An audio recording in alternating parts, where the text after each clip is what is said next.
Assalamu alaikum wa rahmatullahi wa barakatuh. A request to everyone, make sure you watch this video until the end because in this video I'm going to explain some concepts which I won't be explaining again in future, inshallah.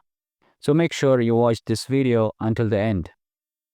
Let's begin. Bismillah.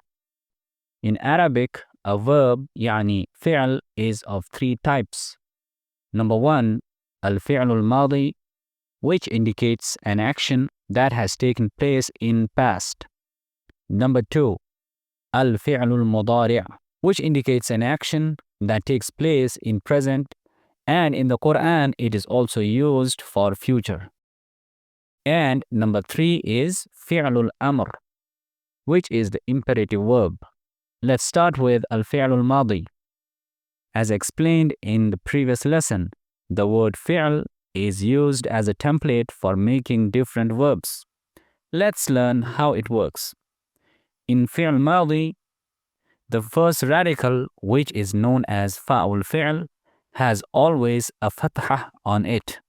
So let's put a fathah on it. And the third radical, which is lamul fi'l, has always a fathah on it. So let's put a fathah on it too. So we can say that al-fi'l al-madi has a fixed case ending. So these are considered mabni, yani indeclinable. Okay? Now, the middle radical, which is aynul fi'l, takes any of the three vowels, that is harakat. So if it has a dhammah on it, the pattern we get is fa'ula. If it has a fathah on it, the pattern we get is fa'ala. And if it has a kasrah below it, we get fa'ila. Okay?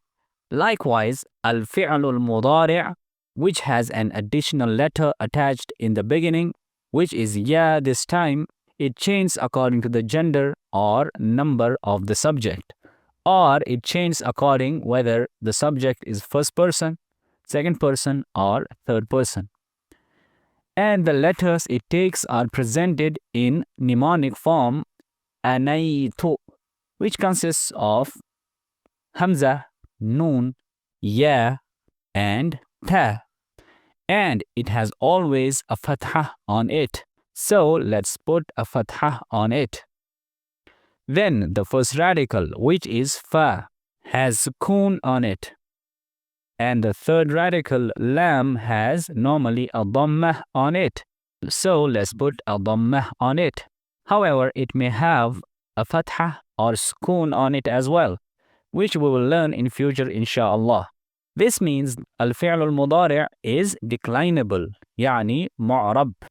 So al-fi'l al-madi is mabni, yani indeclinable, and al-fi'l al-mudari' is mu'rab, yani declinable.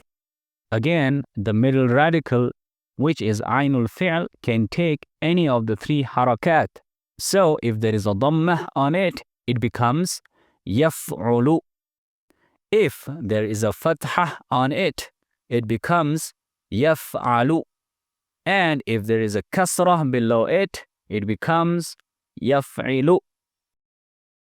So if we take the pattern yaf'ulu, for instance, as previously mentioned, that the additional letter in the beginning can take any of the four letters, which are hamza, noon, ya, and ta. So the patterns we get are af'ulu, naf'ulu, yaf'ulu, and taf'ulu, which we will learn in coming lesson inshallah. Now, based on the vowels on the second radical, that is aynul fi'l, in Arabic there are 6 patterns of triliteral root verbs, which are fa'ala yaf'ulu, fa'ala yaf'ilu, fa'ala yaf'alu, fa'ila yaf'alu, fa'ula yaf'ulu, and fa'ila yaf'ilu. And we'll explore each pattern one by one inshallah in future lessons. Today inshallah we'll start learning the pattern fa'ala yaf'ulu. Each of these patterns are known as bab. So we're going to learn babu fa'ala yaf'ulu. Yani the pattern of fa'ala yaf'ulu. Following are a few verbs on this pattern. Nasara yansuru, and its infinitive form, which is known as masdar in Arabic, is nasrun, meaning to help. Next, kataba yaktubu, and its masdar is kitaba, yani to write. Next, sajada yasjudu, and its masdar is sajdah. It means to prostrate. Now, let's learn how these verbs are conjugated into various forms according to the pronouns in Arabic. We have learned all the pronouns, alhamdulillah. Let's use the pattern fa'ala, and let's start with the third person masculine, which is huwa. So the conjugation will go as follows. Huwa fa'ala, meaning he did. For dual, huma fa'ala, meaning they too did. For plural, hum fa'alu, meaning they did. Then for third person feminine, we have hiya fa'alat, meaning she did. For dual, huma fa'alata, meaning they too did, but females. And for plural, we have hunna fa'alna, yani they did, but female. As you see here on the letter lam, we have skun, and this will go like this until the end from here, okay? Now for second person masculine, anta fa'alta, meaning you did. For dual, antuma fa'altuma, meaning you two did. For plural, antum fa'altum, meaning you all did. For feminine, anti fa'alti, you did, but feminine. Antuma fa'altuma, you two did. Antunna fa'altunna, meaning you all did, but feminine. Now for first person, both masculine and feminine, we have ana fa'altu, meaning I did. For dual, nahnu fa'alna, meaning we too did. And for plural, nahnu fa'alna once again, which means we all did. So this is the chart of all the verb forms. You can take a screenshot if you wish. These verbs give the same meaning without their respective pronouns as you see on the screen. Now let's try to conjugate a verb on the pattern of fa'ala. Let's take nasara. So we get nasara, meaning he helped. Nasara, they too helped. Nasaru, they helped.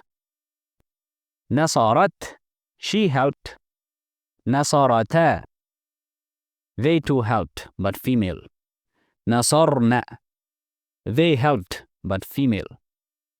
Nasarta, you helped. Nasartuma, you two helped. Nasartum, you all helped. Nasarti, you helped, but female. Nasartuma, you two helped. Nasartunna, you all helped, but female.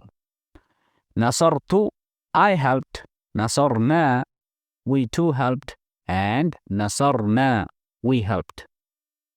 So this was the conjugation of the past form of the verb nasara.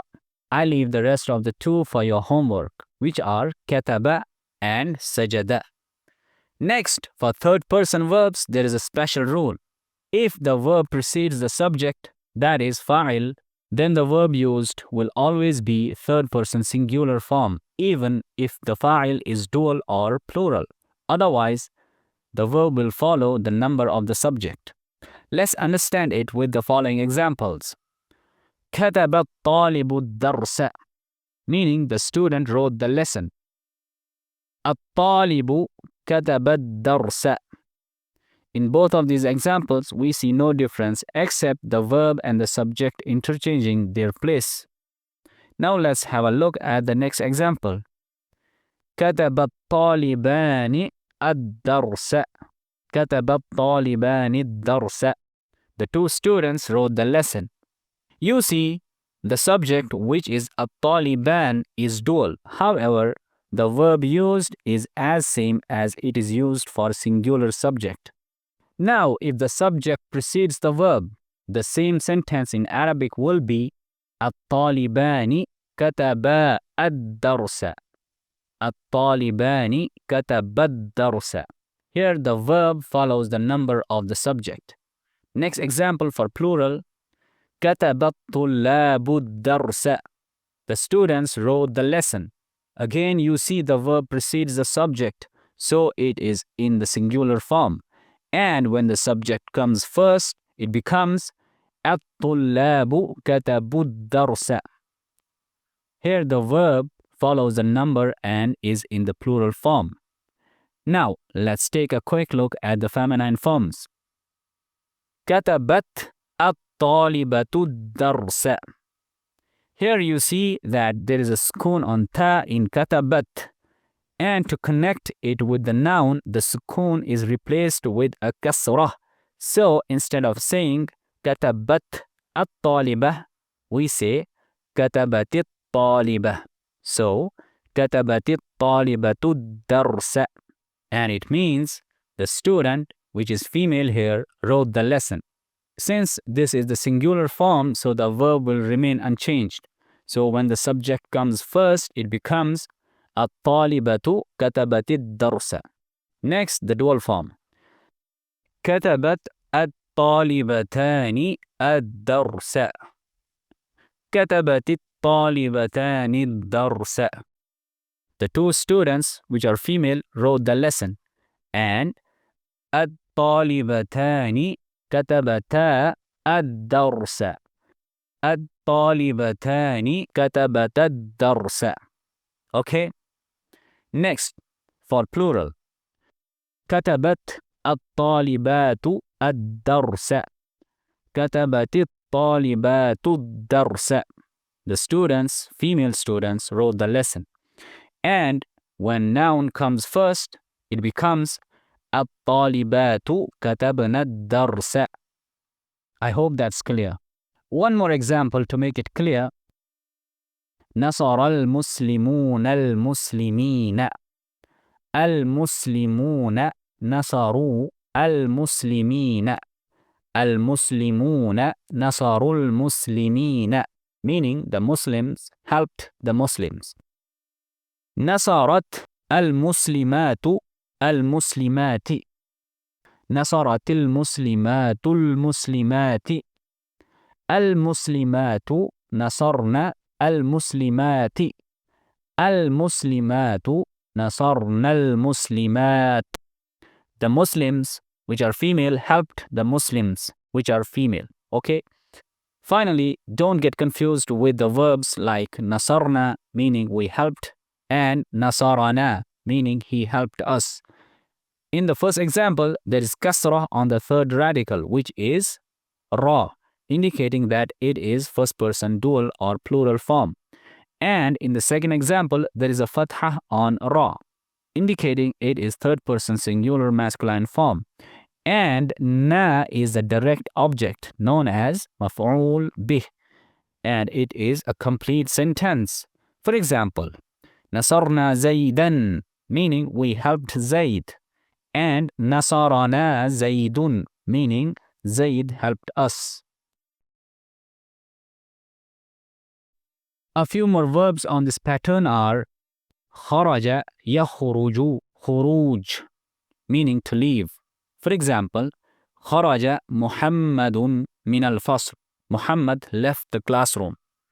Next, akhadha ya'khudhu akhudhun, meaning to take or grab. For example, akhadhtu al-kitaba min Muhammad. I took the book from Muhammad. A couple of more verbs are tala'a yatlu'u tulu', meaning to rise. Makatha yamkuthu makth, meaning to stay. Try conjugating these verbs and use them for making sentences. You can make a lot of sentences according to the gender and number and first person, second person, and third person. That's all for today. I hope you enjoyed this lesson, and there's a lot more to come regarding this, inshallah. Don't forget to provide me your feedback, which is important to me, and like and share my videos to help me reach a wider audience. Barakallahu feekum. Wassalamu alaikum wa rahmatullahi wa barakatuh.